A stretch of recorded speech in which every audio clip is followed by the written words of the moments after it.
So maayong buntag sa tanan, sa nanay, tatay, lolo, lola, ati, kuya, mga bunso. So ug lisudan gani mo og pukaw sa inyong mga anak, igsuon ug unsa pa ing-anion lang. Promise effective kaayo siya. So nag-prepare ako ani sa kinahanglanon nako para mapukaw nato siya dali.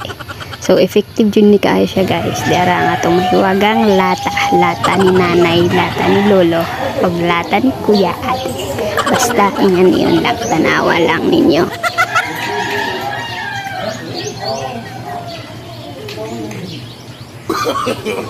No, no, no, no.